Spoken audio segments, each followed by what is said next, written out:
신명기 22장. 만약 내가 내 형제의 소나 양이 길을 잃고 헤매는 것을 보면 그냥 지나치지 말고 반드시 그것들을 내 형제에게 데려다 주어라. 만약 그 형제가 가까이 살지 않거나 그가 누구인지 모른다면 내 집에 데려갔다가 찾는 사람이 올 때까지 너와 함께 두었다가 그에게 그 짐승을 다시 돌려주어라.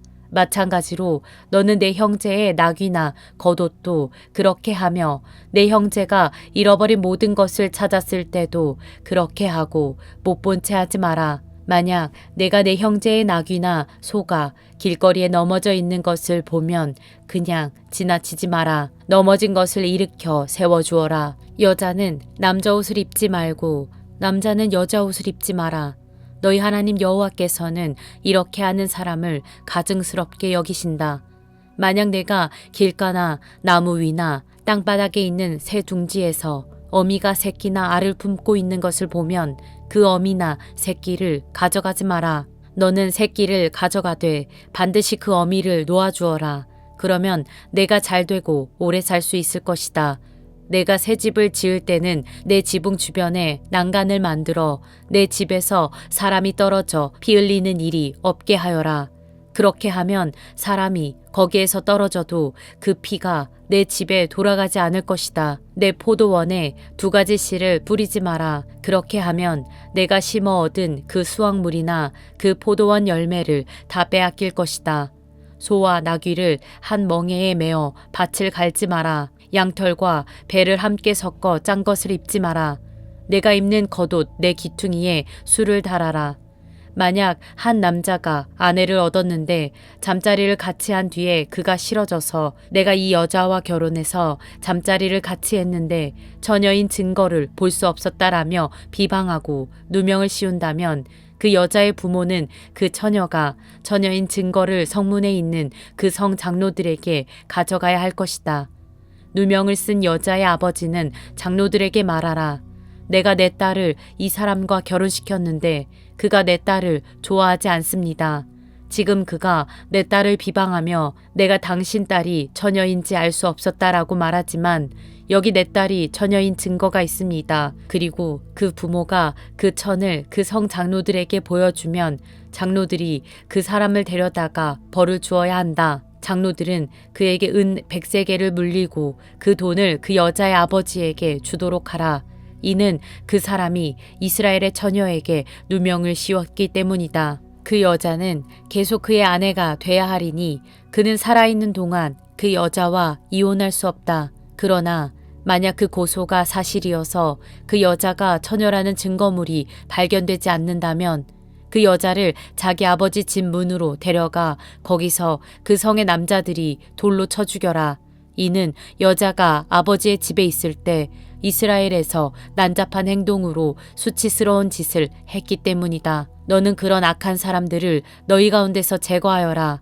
만약 한 남자가 다른 남자의 아내와 잠자리를 같이 한 것이 밝혀지면 그 남자와 여자는 죽여서 그런 악한 사람들을 이스라엘에서 제거하여라.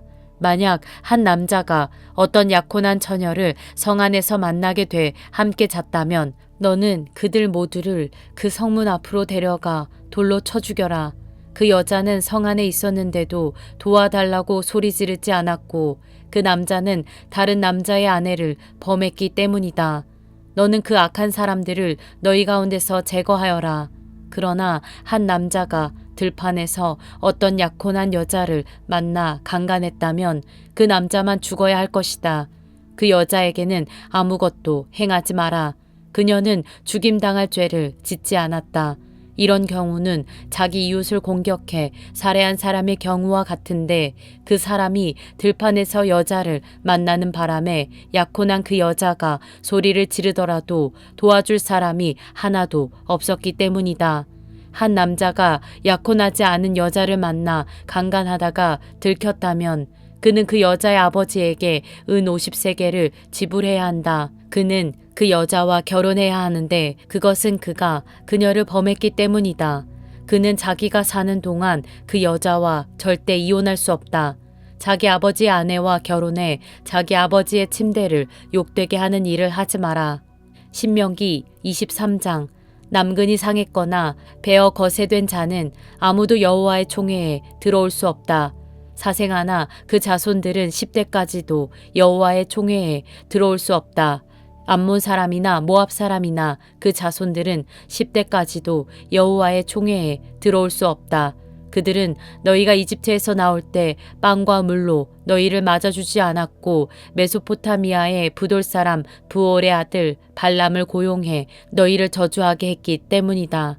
그러나 너희 하나님 여호와께서는 발람에게 귀 기울이지 않으셨고 그 저주를 복으로 바꾸셨다.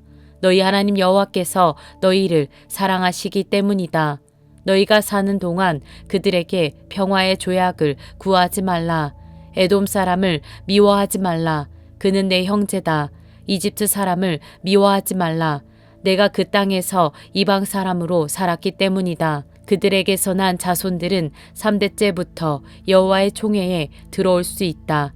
내가 내 원수들을 치려고 진을 칠 때 부정한 모든 것을 멀리하여라. 만약 너희 군사들 가운데 하나가 몽정을 해 부정해졌다면 그는 진영 밖으로 나가 머물러 있어야 한다. 그러나 그는 저녁이 되면 몸을 씻고 해가 지면 진영 안으로 들어올 수 있다. 진영 바깥에 한 장소를 정해두고 너는 그곳으로 나가라.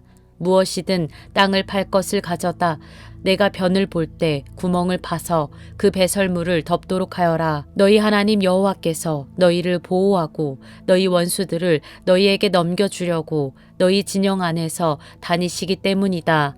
너희 진영을 거룩하게 해 그분이 너희 가운데서 불결한 것을 보고 떠나지 않으시도록 하라. 만약 어떤 종이 내게 와서 숨으면 그를 주인에게 넘겨주지 마라. 그가 내 성문들 가운데 가장 좋은 한 곳을 택하게 해 너희 가운데서 너와 함께 살게 하고 너는 그를 학대하지 마라. 이스라엘 사람이면 남자나 여자나 성소에서 몸을 팔지 마라. 너는 장녀의 몸값이나 개처럼 번 돈을 너희 하나님 여호와의 집에 맹세로 소원하기 위해 가져오지 마라. 이는 이 두 가지 모두 내 하나님 여호와께 가증하기 때문이다. 내 형제에게 구워주고 이자를 받지 마라. 돈이든 양식이든 구워주는 어떠한 것에 이자도 받지 마라. 이방 사람에게는 이자를 물려도 되지만 내 형제에게는 구워주고 이자를 받지 마라. 그래야 내 하나님 여호와께서 내가 들어가 차지할 그 땅에서 내 손이 닿는 모든 일에 복 주실 것이다. 만약 내가 내 하나님 여호와께 약속한 것이 있으면 갚기를 더디게 하지 마라. 내 하나님 여호와께서는 내게 그것을 반드시 요구하실 것이니 그러면 내가 죄지은 것이 될 것이다. 그러나 만약 드리겠다는 약속을 하지 않으면 죄는 없을 것이다. 내 입술에서 나가는 것은 내가 반드시 지키고 행해야 한다. 내가 내 하나님 여호와께 내 입으로 자진해서 드리겠다고 약속을 했기 때문이다. 만약 내가 이웃의 포도원에 들어간다면 내가 원하는 대로 포도를 먹고 바구니에는 담지 마라.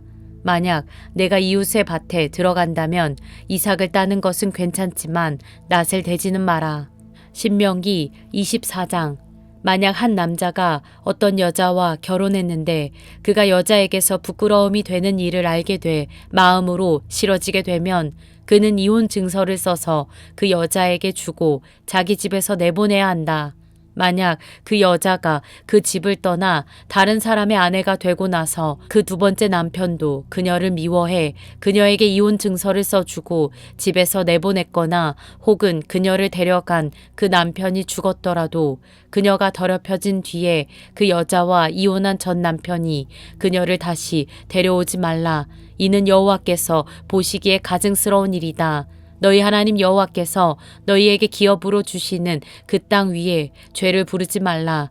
만약 한 남자가 결혼한 지 얼마 안 되었다면 전쟁에 나가거나 부역을 담당하지 말라. 1년 동안 그는 자유로운 몸으로 집에서 결혼한 아내를 행복하게 해주라. 맷돌의 윗짝이나 아랫짝을 빚보증으로 가져올 수 없는데 이는 그것이 생계를 위한 최소 수단이기 때문이다. 자기 형제 이스라엘 사람을 납치해서 종으로 대하거나 팔면 그 납치한 사람은 죽여야 한다. 너는 이런 악한 사람들을 너희 가운데서 제거하여라. 나병에 관해서는 특별히 조심해야 하는데 레위 사람들인 제사장들이 지시하는 대로 해야 한다. 너는 내가 그들에게 명령한 것을 조심해 지켜라. 내 하나님 여호와께서 너희가 이집트에서 나온 후의 여정에서 미리암에게 어떻게 하셨는지 기억해 보아라. 내가 네 이웃에게 빌려준 것이 있을 때는 그의 집에 들어가 그가 제시하는 담보물을 가져오지 마라. 너는 밖에 머물러 있고 내게 빌린 그 사람이 그 담보물을 가지고 나오게 하여라. 만약 그 사람이 가난하다면 그 담보물을 가진 채로 자지 말고 해질 무렵 그의 겉옷을 돌려주어 그가 덮고 자게 하여라. 그러면 그가 내게 고마워할 것이고 그것은 내 하나님 여호와께서 보시기에 의로운 행동으로 여겨질 것이다. 가난하고 궁핍한 일꾼은 그가 너희의 형제든 내 성문 안 내 땅에서 사는 이방 사람이든 압제하지 마라. 그에게 그날 해 자기 전에 일당을 주어라. 그는 가난하기 때문에 그 일당에 급급해하는 것이다. 그러지 않으면 그가 너에 대해 여호와께 부르짖을 것이니 내게 죄가 될 것이다. 아버지들은 자기 자식들로 인해 죽어서는 안 되며 자식들도 자기 아버지들로 인해 죽임을 당해서는 안 된다. 모든 사람은 자기 죄로 인해 죽어야 한다. 이방 사람이나 고아에게 억울한 일이 없게 하고 과부에게서 그 겉옷을 담보물로 잡지 마라. 내가 이집트에서 종이었고 너희 하나님 여호와께서 너를 그곳에서 구해내셨음을 기억하여라. 그런 까닭에 내가 내게 이렇게 하라고 명령하는 것이다. 내가 내 밭에서 추수할 때 들에서 곡식 한 단을 잊어버렸거든. 그것을 가지러 돌아가지 마라. 그것은 이방 사람이나 고아나 과부를 위한 것이 될 것이다. 그러면 내 하나님 여호와께서 내 손으로 하는 모든 일에 복 주실 것이다. 내 올리브 나무에 열매를 떤 뒤 그 가지를 살피러 다시 가지 마라. 그것은 이방 사람이나 고아나 과부를 위한 것이다. 내가 내 포도원에서 포도를 수확할 때 다시 가서 따지 마라. 그 남은 것은 이방 사람이나 고아나 과부를 위해 남겨두어라. 내가 이집트에서 종이었던 것을 기억하여라. 그런 까닭에 내가 이렇게 하라고 명령하는 것이다.